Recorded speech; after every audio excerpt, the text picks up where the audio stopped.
पुंडलिक वरदान हरी विठ्ठल. श्रोत्यांनो, आज आपण पांडुरंगाच्या एका अशा अद्भुत रहस्याबद्दल जाणून घेणार आहोत, ज्याबद्दल अनेक भक्तांनी ऐकले आहे, पण त्या मागे खरे कारण फार कमी लोकांना माहीत आहे. तुम्ही अधिक विठ्ठलाच्या मूर्तीच्या कानाकडे नीट पाहिले आहे का? त्यात कानात मासे का आहेत? हा केवळ एक अलंकार आहे की त्यामागे एखादे गूढ रहस्य दडले आहे? या माशांचा संबंध कोणत्या पौराणिक कथेशी आहे आणि भगवान विठ्ठलाने अशा अलंकार धारण करण्यामागचा आध्यात्मिक संदेश नेमका काय आहे? या सर्व प्रश्नांचे रंजक भक्तिमय उत्तर तुम्हाला आजच्या या कथेत मिळणार आहे. त्यामुळे हा व्हिडिओ शेवटपर्यंत नक्की पहा, कारण प्रत्येक क्षणी तुम्हाला विठ्ठलाच्या महिमेचे एक नवीन रहस्य उघडणार जाणून. पण याआधी जर तुम्ही भगवान विठ्ठलाचे खरे भक्त असाल तर या व्हिडिओला एक लाईक नक्की करा आणि विठ्ठलाच्या अशा अद्भुत कथा, भक्तिमय रहस्य आणि आध्यात्मिक माहितीसाठी पाहण्यासाठी आमच्या चॅनलला आत्ता सबस्क्राईब करा. तसेच कमेंटमध्ये पुंडलिक वरदान हरी विठ्ठल असे नक्की लिहा. चला तर मग जाणून घेऊया, विठ्ठलाच्या कानात मासे का आहेत. ही कथा आहे कान्हू नावाच्या एका अत्यंत गरीब पण मनाने श्रीमंत असलेल्या कोळीची. कान्हू अथांग समुद्राच्या किनाऱ्यावर राहणारा एक साधा आणि अतिशय निष्पाप मच्छीमार होता. त्याचे संपूर्ण जीवन त्या अथांग समुद्राच्या उडणाऱ्या लाटांवर आणि रोजच्या मासेवर अवलंबून होते. कान्हूला ना कोणते वेद माहीत होते, ना कोणते संस्कृत मंत्र त्यात येत होते. त्यात फक्त आपले मासेमारीचे काम प्रामाणिकपणे आणि निष्ठेने करणे हे एवढंच माहीत होते. त्याकडे संपत्तीच्या नावावर फक्त एक जुने फाटलेले झाडे आणि एक छोटीशी लाकडी तुटलेली बोट होती. पण कान्हूच्या हृदयात एक अशी अमूल्य संपत्ती दडलेली होती की तिची तुलना जगातील कोणत्याही संपत्तीशी होऊ शकत नाही. ती संपत्ती म्हणजे सावळ्या विठुरायातील त्यांनी अढळ आणि निस्सीम भक्ती होती. तो रोज पहाटे अथांग समुद्रात जाताना आणि जाळे फेकताना फक्त विठ्ठल विठ्ठल या नामाचा अखंड जप करत असे. समुद्राच्या भयंकर लाटांनी लढताना त्यात आयुष्यात कधी भीती वाटत नसेल, तर कारण त्याचा असा ठाम आणि अढळ विश्वास होता की त्याचा सावळा विठुराया त्याच्या पाठीशी नेहमी खंबीरपणे उभा आहे. तो देवळातील दगडी देवाला मनापेक्षा आपल्या अंतःकरणातील जीवन देवाला जास्त मानत असे. एके दिवशी कान्हूला गावामध्ये काही वारकरी आले आणि त्यांनी तिथे एका सुंदर कीर्तनाचे आयोजन केले. कान्हू गर्दीच्या लांब उभा राहून ते कीर्तन अतिशय तल्लीन होऊन आणि डोळे मिटून ऐकत होता. कीर्तनकारांनी विठ्ठलाच्या दयेने क्षणातीलच त्यांनी अथांग प्रेमाने इतर सुंदर वर्णन केले होते की कान्हूने डोळे पाहण्यातही त्याचे मन पंढरीच्या दिशेने धावून येऊ लागले आणि त्याला सावळ्या रूपाने वेड लागले.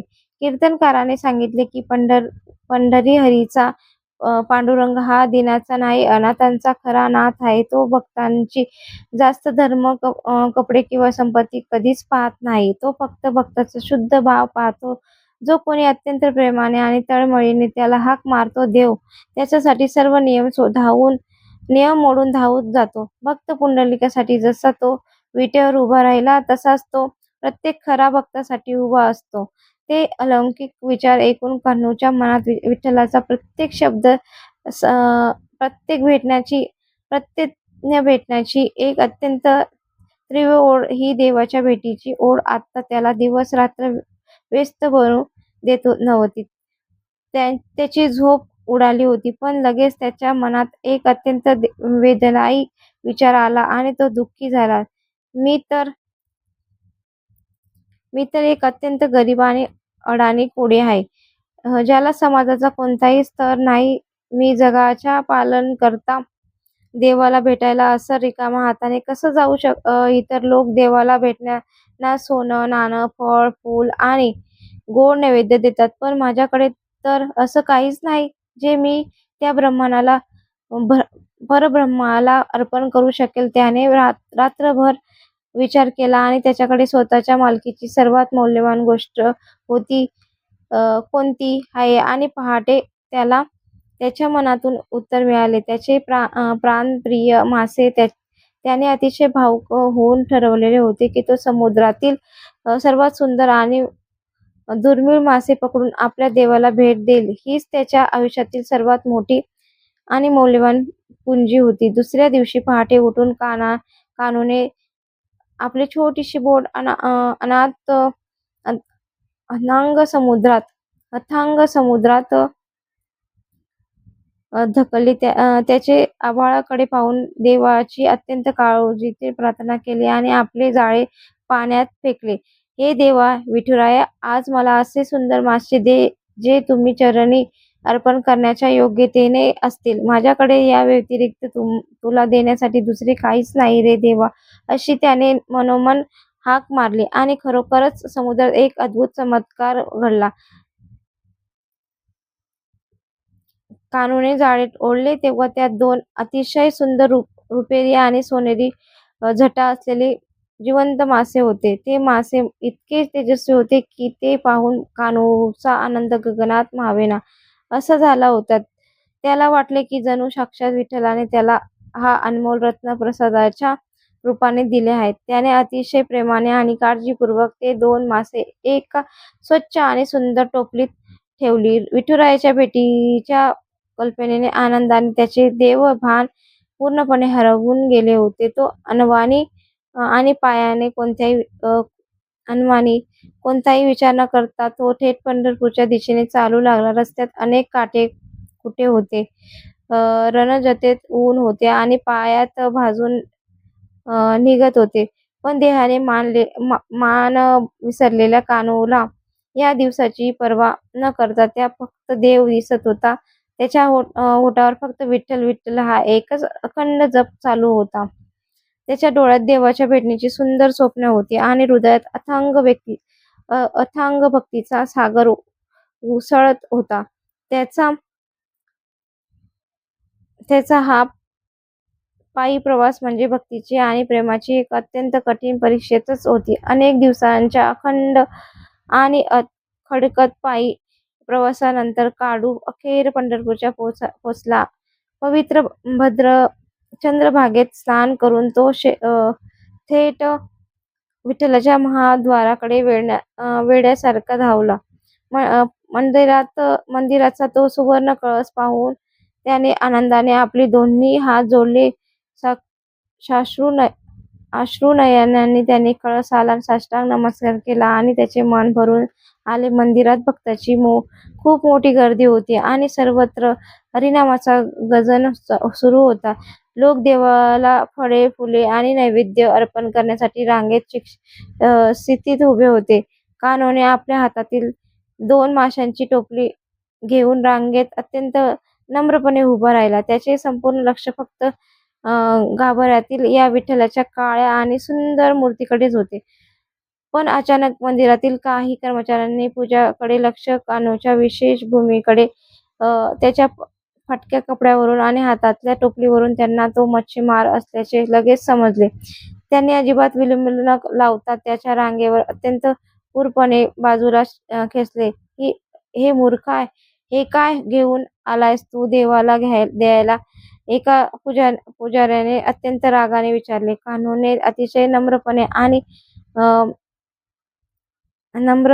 आणि भोळेपणाने उत्तर दिले, महाराज, माझ्या लाडक्या विठुरायासाठी मी ही भेट आणली आणि मी हे सुंदर मासे त्यांना अत्यंत प्रेमाने नैवेद्य म्हणून आणले आहेत. हे ऐकताच आजूबाजूचे लोक संतापले, लाल झाले आणि त्याची कान्हूला ठेवले. अरे पापी माणसा, साक्षात पांडुरंगाच्या पवित्र मंदिरात तू मांस घेऊन आलायस. देवाला तू असा अपवित्र नैवेद्य दाखवणार? तुझ्या यामुळे संपूर्ण मंदिर आणि आमचा देव अपवित्र होईल. असे म्हणत त्यांनी कान्हूवर अत्यंत बोचरा शब्दाचे वार सुरू केले. कान्हू अतिशय घाबरला आणि त्याच्या डोळ्यातून अश्रूच्या धारा वाहू लागल्या. तो सर्वांसमोर हात जोडून आणि अत्यंत केलविलवाणी विनवणी करू लागला. महाराज, मला यातले काही समजत नाही. मला तुमचे नियम माहीत नाही. माझ्याकडे देवाला द्यायला दुसरे काहीच नव्हतं म्हणून मी अतिशय प्रेमाने हे घेऊन आलो आहे. मला फक्त एका क्षणासाठी माझ्या देवाला डोळे भरून पाहू घ्या अशी त्याने अत्यंत हाक मारली. पण लोकांनी त्याचे काही ऐकले नाही आणि त्याला ढकलण्यास सुरुवात केली. त्यांनी त्याला मंदिरात बाहेर महाद्वाराच्या पायरीवरून अक्षत ढकलून दिले.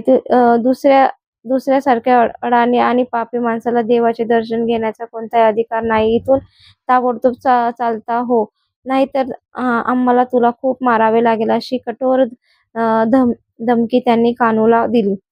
कानू मंदिराच्या पायऱ्यावर अत्यंत हताश होऊन कोसळला. त्याने हृदय दुःखाने भरून आले होते आणि त्याला श्वास घेणेही कठीण झाले होते. जगातील या कठोर नियमाची त्यांनी निर्मळ आणि शुद्ध प्रेमाने पायाखाली तुकडे. तो लहान मुलासारखा हसमुख हसून हसून हसून रडला आणि हमसून रडला. आणि त्याने मंदिराच्या कळाकडे पाहून टाहो फोडला. हे विठुराया, हे मायबापा, ही खरोखरच इतकी पापी आणि वाईट आहे का रे? मी अडाणी आहे, मला जगाचे नियम माहीत नाही, पण माझं तुमच्यावर प्रेम खोटं आहे का? तू खरोखरच माझ्या आणि माझ्या या गरिबाच्या प्रेमाचा स्वीकार करणार नाहीस का? तिकडे मंदिराच्या गाभाऱ्यात एक अत्यंत अद्भुत आणि भावपूर्वक घटना घडत होती. साक्षात पांडुरंगाच्या सुंदर डोळ्यात आज अश्रूच्या धारा अखंड वाहत होत्या. देवाची ती उदास आणि करुण मूर्ती पाहून रुक्मिणी आता अत्यंत चिंतेत आणि भ्रमस्थात पडली होती. कधीही आपल्या स्वामींना एवढे व्याकुळ आणि दुःखी पाहिले नव्हते. रुक्मिणी मातेने अतिशय प्रेमाने आणि काळजीने विचारले, हे प्राणनाथ, जगाचा पालन करता असलेले आपल्या डोळ्यातून आज हे अश्रू का वाहत आहेत? आपल्या सावळ्या आणि नेहमी हसऱ्या असणाऱ्या चेहऱ्यावरून या विषाद नेमकं कशाचा आहे? जगावर कोणते मोठं संकट आलं आहे का? तिने विचारले. विठ्ठलाने अत्यंत जड अंतकरणाने त्यांनी हुंदका देत मातेला उत्तर दिले, रुक्मिणी, माझा एक अतिशय निष्पाप लेकरू माझ्या भेटीसाठी अनेक कोस अनवाणी चालत आला आहे. पण या जगाच्या खोट्या अलंकाराने आणि कठोर नियमाने त्याला माझ्या दारातून हाकलून ठेवले आहे.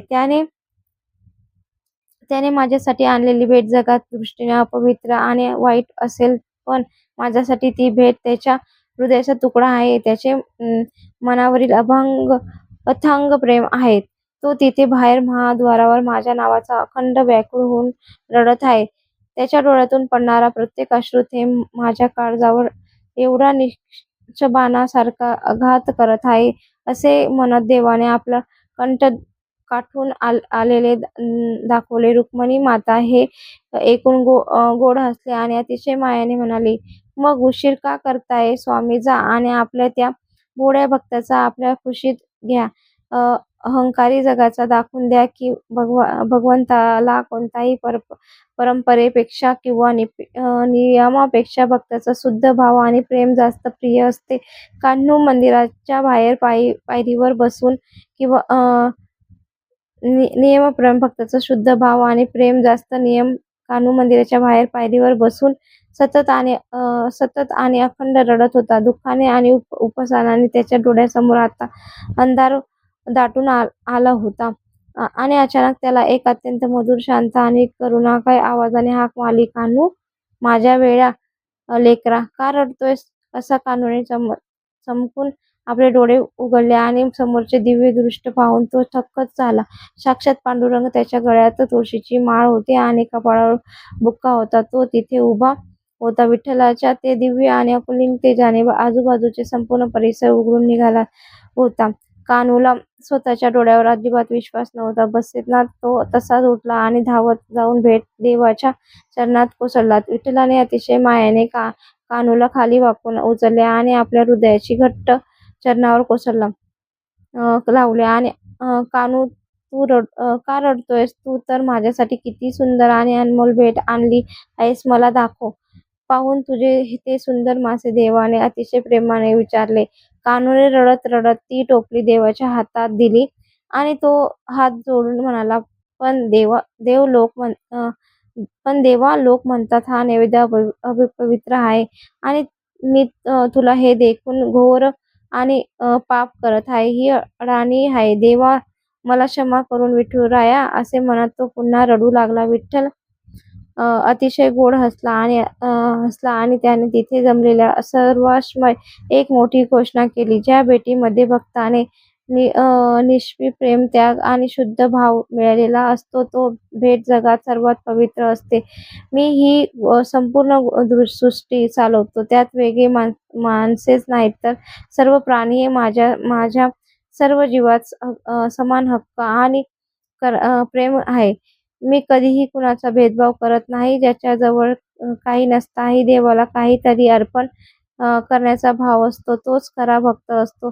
असे म्हणत विठ्ठलाने ते दोन्ही मासे अतिशय प्रेमाने आपल्या हातात घेतले आणि सर्वांच्या देखतेने एक अत्यंत महान अद्भुत चमत्कार घडला. ते सामान्य मासे अचानक जिवंत झाले आणि अतिशय तेजस्वी दिसू लागले. बघता बघता माशांच्या रूपात अत्यंत तेजस्वी असा सुवर्ण कुंडलामध्ये विठ्ठलाने ती सोन्याची मकर कुंडले अतिशय प्रेमाने आणि सन्मानाने आपल्या दोन्ही कानामध्ये धारण केले. देवाने आपल्या भक्ताच्या प्रेमाचा आणि भेटीचा असा अद्भुत सन्मान केला की सर्वजण आगाऊ झाले. तिने उपस्थित असलेल्या सर्व लोकांचे डोळे त्या सुवर्ण कुंडलाच्या तेजाने टिपून गेले. हा चमत्कार पाहून मंदिरातील सर्व पुजारी, कर्मचारी, अहंकारी लोक अत्यंत लज्जित झाले. त्यांना त्याचा घोर चुकीचा आणि अलंकाराची जाणीव झाली. सर्व जण कान्होच्या आणि विठ्ठलाच्या चरणी नमस्तक झाले आणि त्यांची क्षमा मागितली. विठ्ठलाने सर्वांना उपदेश करत सांगितले, भक्ती ही कोणत्याही जातीची, धर्माची किंवा पैशाची मनमताज नसेल. देव हा फक्त भक्तीचा आणि खऱ्या प्रेमाचा भुकेला असतो. जो माझ्यावर निस्वार्थ प्रेम करतो तोच माझा खरा आणि सर्वात जवळचा भक्त असतो. आजपासून ही मकर कुंडले माझ्या कानात कायम श्वासात राहतील. ही कुंडले संपूर्ण जगाला नेहमी आठवण करून देतील की माझ्या दारात कोणीही लहान किंवा मोठा नसून सर्वजण समान आहेत. कान्होन ही भक्ती युगायुगापर्यंत या जगात अमर राहील. काही विद्वानांच्या मते मकर कुंडल हे भगवान विष्णूच्या मत्स्य अवताराचे देखील प्रगत आहे. मत्स्य हे आपत प्रतीक आहे आणि ते भवसागर पार करणारे साधन दर्शन भक्ताच्या मात्र कुंडल म्हणजे त्याचे देवाचे एका गरीबाच्या प्रेमाने दिलेले सर्वोच्च स्थान आहे. हे ऐकून कान्होचे जीवन कायमचे धन्य झाले आणि त्याचा मोक्ष मिळाला. ज्याला जगाचे लाथ आले त्याला साक्षात देवाने आपल्या डोक्यावर आणि कानावर बसलेले होते. भक्तीचा हा असा अलौकिक जीवन होता ज्याने सर्व जगात एक नवीन आध्यात्मिक दृष्टीने दिलेली. मित्रांनो, या कथेवरून आपल्याला समजते की देवाला आपल्याला बाह्य दिखाव्याची अजिबात गरज नसते. त्याला महागड्या वस्तूची काही तर फक्त आपल्या शुद्ध अंतःकरणाची आणि प्रेमाची गरज असते. जेव्हा आपण विठ्ठलाच्या कानातील ती कमर कुंडले पाहतो तेव्हा आपल्याला त्या कोळ्याच्या निज भक्तीची आठवण येते. ती कुंडले आपल्याला सांगतात की कोणालाही त्याच्या भुकेचा गरिबीवरून कधीही कमी लेखू नये. भक्तीच्या मार्गावर प्रत्येक जण समान असतो आणि देव फक्त भावाचा भुकेला असतो. तुमचा भाव जर शुद्ध असेल तर साक्षात परब्रह्म सुद्धा तुमच्यासाठी आपले सर्व नियम मोलायला तयार होतो. आजही पंढरपुरात जेव्हा आषाढी एकादशीच्या वारकरीचा अथांग महासागर लोटतो तेव्हा ते केवळ एक मंदिर नसते, ते विठुराया आपल्या मकर कुंडलासोबत प्रत्येकाची वाट पाहत उभा असतो. तुम्हाला ही विठ्ठल भक्ती कान्हो कोडी यांची हृदयस्पर्शी आणि अद्भुत कथा कशी वाटली? जर तुम्हाला हृदयाला असे कथे स्पर्श केला असेल तर तुमच्या डोळ्यातून भक्तीचे अश्रू आले असतील तर नक्कीच ह्या कथेचा प्रसार करा. या व्हिडिओला नक्की लाईक करा. तुमचे विचार आणि जय हरी विठ्ठल असे कमेंटमध्ये कथेचा प्रसार करा. आवर्जून लिहा ही सुंदर आणि प्रेरणादायी कथा. Thank you so much. लाईक करा, कमेंट करा सर्वजण. वेलकम.